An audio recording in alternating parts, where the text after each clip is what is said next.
This part, we're going to talk a little bit about what I take, supplements that I take, what I take, and why. So I've got a super short list. My list is very short. 3 supplements that I take. 1, ashwagandha.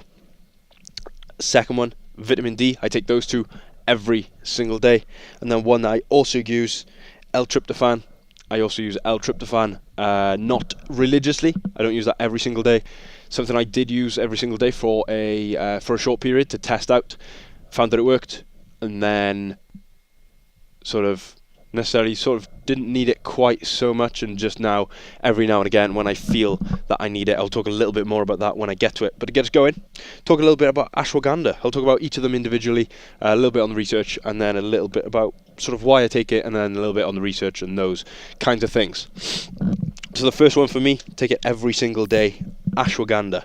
Ashwagandha is an adaptogenic herb that is it's very similar to, those of you that know, it's very similar to ginseng. It's quite similar to that, and the reason I started taking it, the reason I started was because it was to do with my sleep. I was having trouble sleeping, and this will lead on to sort of when I talk about a tryptophan, and it'll all come in together. But yeah, I started taking it because I was struggling to sleep, and I was sort of looking around and seeing what things might well help with sleep. Ashwagandha, research shows that apologies, I'm looking a little bit at my notes. There's a lot of research that I had to dig through, and I did obviously dig through it at the time when I started taking it, but just reminding myself. So yeah, ashwagandha, there's research to show that it reduces cortisol changes in the adrenal gland. So, and those of you that understand cortisol and those sorts of things, high levels of cortisol, stress, do affect your sleep. And I have found since I started taking the ashwagandha, I do feel substantially less stressed. I've become more recently, I'm more in tune with myself, and I can really feel the difference. A lot of people, you take supplements, you take different things like that, and you don't necessarily feel much of a change.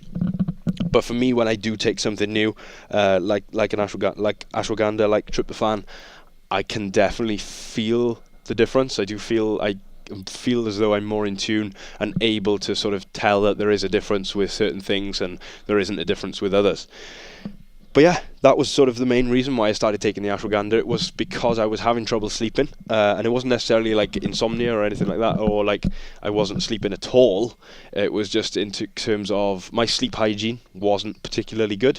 So I was having trouble getting to sleep, and that was for the most part what the issue was. Once I was asleep, getting pretty solid sleep, it was just getting to sleep. And I think it was sort of a culmination of being sat up, looking at my phone, scrolling through Instagram, answering emails, replying to messages on Instagram, finishing off things finishing off some editing. Always, every night, was doing something like that pretty late on into the night, like 9, 10, 11 p.m, maybe even later. Then obviously trying then to get to sleep after sitting there for a couple of hours before you go to bed, looking at that screen, all that blue light hitting the receptors in your eyes, fires up your brain, tells you it's time to stay awake. It's difficult then go to sleep. So yeah, my sleep hygiene wasn't particularly good. In fact, it wasn't very good at all. Like some nights I'd be up until 2 a.m, either doing work or something, and then go to sleep and then wake up at like 8. 6 hours isn't vastly not enough sleep, particularly when you are doing training daily, sometimes 2 days.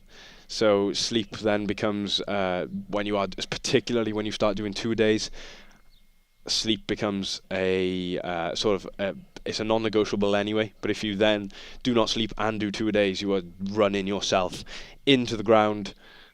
Don't do it. It's awful. It's terrible. Don't do it. Sleep. Just go to sleep. So yeah, I tidied up all my sleep hygiene as a whole. I tidied it all up.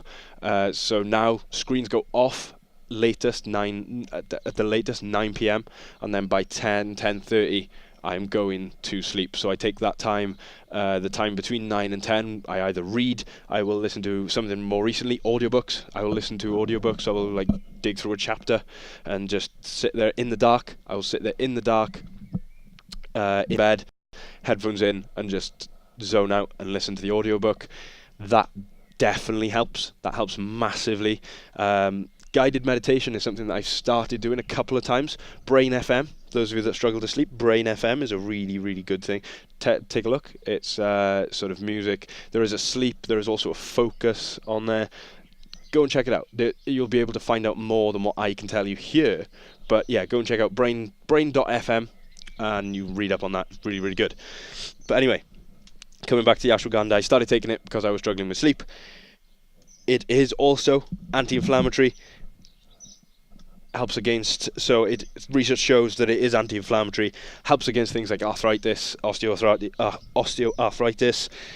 It also mimics GABA, or GABA, whatever you want to call it, which is a neurotransmitter in the CNS, the central nervous system. So it mimics what GABA does, and what that does escapes me at the moment, so I apologise for that.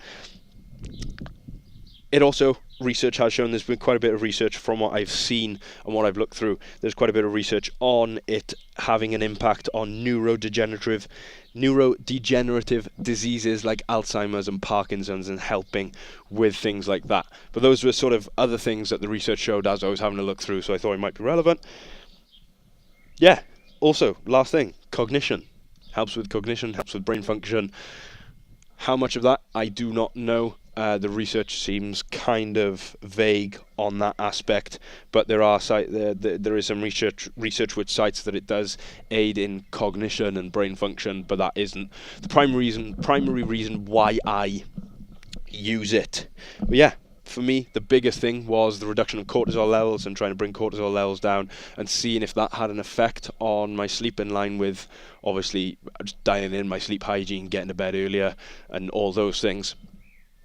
But I've definitely found a difference, that it does not only help with the cortisol levels in terms of sleep, but it helps me with cortisol levels in terms of day to day.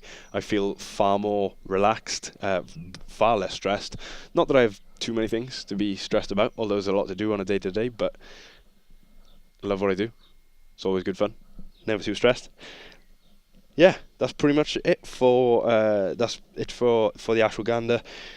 As I take vitamin D daily, I will do that next. The vitamin D, there's a lot of research on vitamin D in the elderly, because vitamin D is responsible for the absorption of calcium in the bones, to the bones, for bone growth and so bone strength. So there's a lot of research in how vitamin D can help help the elderly with sort of bone strength, and because we tend, as we get older, bones become more brittle, more likely, more susceptible to breaks and those kinds of things. Yeah, it also shown to reduce illnesses and increase immune strength. Vitamin D from the sun. So we live in the UK, not much sun today. Actually, though, you can see behind me there is quite a bit of sun. So that theory goes out the window today. Yeah, we're outside.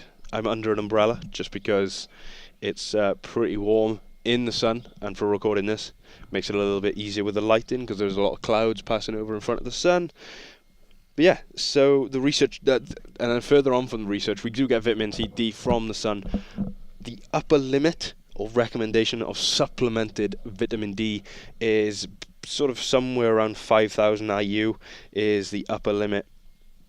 But in terms of getting how much you get from the sun, from what I can gather from the research, someone of fair skin, sort of, I don't know, very lightly skinned, milk bottle, some may say, 10 minutes of sun, 10 minutes of sitting in the sun like we have today, some fairly strong, pretty decent sunlight, will give your body about 10,000 IU international units of vitamin D. So yeah, the reason I supplement with vitamin D, we live in the UK, there's a lot of rain, not often a lot of sun. Most of the year is overcast or raining. So yeah, vitamin D is an obvious choice. The only place we can get it is from the sun. There is no sun, so the obvious choice is to supplement it. The last one, L-tryptophan, is an amino acid. I supplement it, again, similar to the ashwagandha. It all tied in with my sleep. So I did a lot of research on L-tryptophan and sort of why it is a good option for sleep, and I looked at things like melatonin as well. Sort of wasn't convinced by it all. I probably need to do some more research because melatonin, obviously, those of you that know your stuff on your sleep, melatonin is responsible for helping you go to sleep. So that sort of stuff. My sleep, I didn't necessarily have trouble while sleeping. It was getting to sleep was the issue, and I sort of had trouble getting to sleep. And I know a lot of that was down to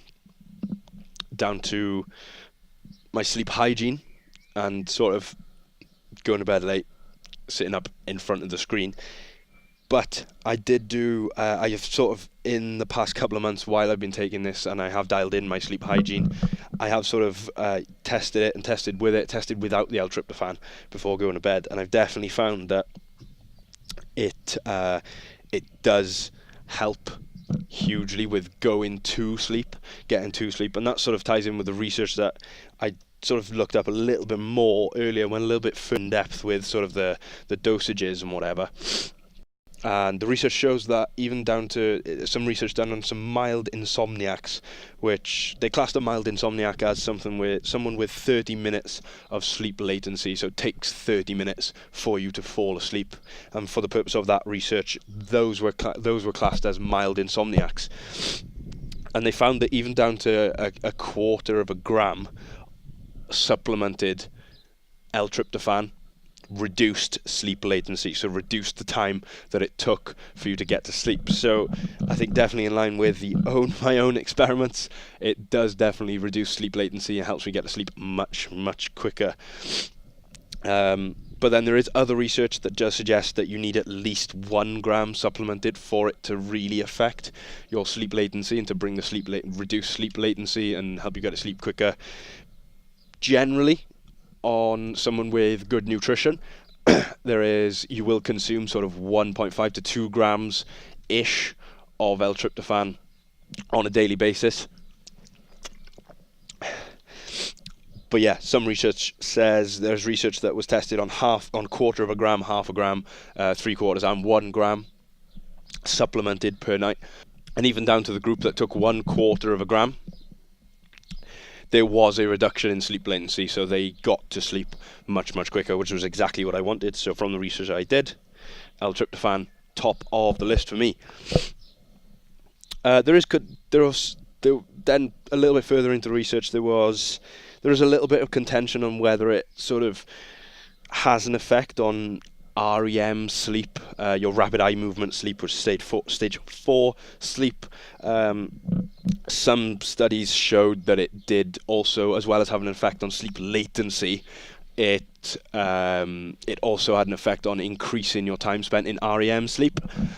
There was some contention in a couple of different studies, but each of them collectively there was contention with that. Although collectively all research agreed that it did reduce latency, so helped you get to sleep quicker, which for me, perfect. Super happy with that, because I've definitely found that with L-tryptophan, it does help me get to sleep a lot quicker. So if there is anyone that does struggle with getting to sleep, I would highly suggest trying to dial in your sleep hygiene, turn off any screens before you go to sleep. Get to sleep a little bit earlier. If you're going to sleep like 12, 1 a.m, it's not good. It's really not good. The best time, or your most anabolic window, or the best sleep window, is between 10 p.m. and 2 a.m. There is a lot more research out there on that. Do go find out more. I don't know too much about that off the top of my head. I will have to do more research on it. But yeah, just carrying on with L-tryptophan. It is also a precursor to serotonin. Serotonin is responsible for your mood and cognition. So those of you that also suffer with being in bad moods, L-tryptophan could well be a good answer. Yeah. Serotonin is one of 4 neurotransmitters that is responsible for your mood, so it's not necessarily all about the L-tryptophan and serotonin. There are 3 other neurotransmitters. But yeah, a lack. Then also, like, I really dug into some of the research, and there was some more research that showed that a lack of serotonin was linked to depression, which, as you can imagine, L-tryptophan is a precursor to serotonin. Serotonin is responsible for mood. A lack of serotonin means low mood, depression, those kinds of things. But yeah, it's all super interesting when you really dig in to all the research on the supplements. Like I said, I did a lot of research when I decided to go with the ashwagandha and with the L-tryptophan, just to remind myself a little bit on some of the other stuff that I looked at it for. But yeah, that is it. That is what I take. Like I said, I take the ashwagandha and the vitamin D religiously, pretty much every day, every single day, unless I forget. Always happens. It happens now and again. But yeah, religiously for me, every single day, I will take those. The L-tryptophan, I take it now and again. If I have like a night where I struggled to sleep or struggled to get to sleep, the next night I will take it, and I will do so for like a couple of nights, then sort of remove it again as I get back into my sort of my sleep routine and my sleep hygiene sort of dials back in. I will then sort of phase it out.